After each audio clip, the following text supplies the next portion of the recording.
আসসালামু আলাইকুম। ফিরে এসেছি আমার ধারাবাহিক পিআর পদ্ধতির 2 নম্বর এপিসোডে। এই এপিসোডে আমরা আলোচনা করব পিআর পদ্ধতিতে কিভাবে আসনগুলো বন্টন করা হয়। মোটামুটি 3টি ধাপ অনুসরণ করে পিআর পদ্ধতিতে আসন বন্টন করা হয়। কিছু কিছু দেশের ব্যতিক্রম হতে পারে। নাম্বার 1, প্রতিটি দল যে পরিমাণ ভোট পেয়েছে তা শতাংশে রূপান্তর করা হয়।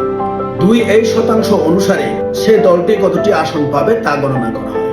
নাম্বার 3, এরপর রাজনৈতিক দলগুলো তাদের প্রার্থী তালিকা থেকে বাছাই করে তাদেরকে সংসদে পাঠায়। মনে করুন সংসদে আসন সংখ্যা 100, বিএনপি যদি 40% ভোট পেয়ে থাকে তাহলে বিএনপি আসন পাবে 40টি। জামাত যদি 20% ভোট পেয়ে থাকে তাহলে জামাত পাবে 20টি। এনসিপি যদি 20% ভোট পেয়ে থাকে তাহলে এনসিপি পাবে 20টি। বাদ বাকি 20টি অন্যান্য দল মিলে 20% ভোট পেয়ে থাকলে 20টি আসন পাবে। এভাবেই গঠিত হয় একটি তুলনামূলক প্রতিনিধিত্বমূলক সংসদ। এই পদ্ধতি আপনার ভালো লাগে কিনা কমেন্টে আপনি লিখে দিতে পারেন। আমি ব্যক্তিগতভাবে পিআর পদ্ধতির প্রতিনিধিত্বমূলক নির্বাচন পদ্ধতিতে আমি 4টি সুবিধা চিহ্নিত করেছি। সেগুলো হচ্ছে নাম্বার 1, ন্যায়সঙ্গত প্রতিনিধিত্ব।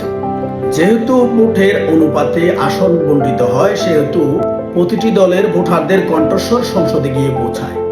একটু বিশ্লেষণ করে যদি বলি, আমাদের দেশে যতগুলো নির্বাচন হয়েছে সেই নির্বাচনগুলোর মধ্যে যারা সরকার গঠন করেছে তারা 25 থেকে 30% ভোট নিয়ে সরকার গঠন করেছে।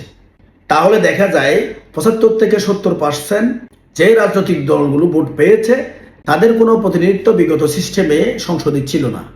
কিন্তু পিআর পদ্ধতিতে সে 75 থেকে 70% প্রতিনিধিত্ব সংসদে থাকবে। এই পদ্ধতিতে আরেকটা সুবিধা হচ্ছে নাম্বার 2, ছোট দলের প্রতিনিধিত্ব। এই পদ্ধতিতে চাইলে ছোট দলগুলো সংসদে প্রতিনিধিত্ব করতে পারে, কিন্তু প্রচলিত পদ্ধতি ইপিটিপি পদ্ধতিতে সেটা কঠিন। 3 নাম্বার, রাজনৈতিক বৈচিত্র্যতা তৈরি। সংসদে বিভিন্ন মত এবং ভাবনার প্রতিনিধিত্ব প্রতিফলিত হয়, যেটা গণতন্ত্রকে আরো সুদৃঢ় করে। নাম্বার 4, ভোটের অপচয় কমে।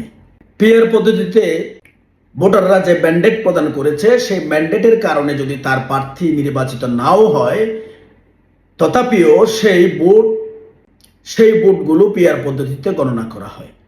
বন্ধুরা, পিআর পদ্ধতির এই সুবিধাগুলো আপনি কিভাবে দেখছেন কমেন্টে জানিয়ে দেবেন। ভালো লাগলে শেয়ার করে দেবেন। আসসালামু আলাইকুম।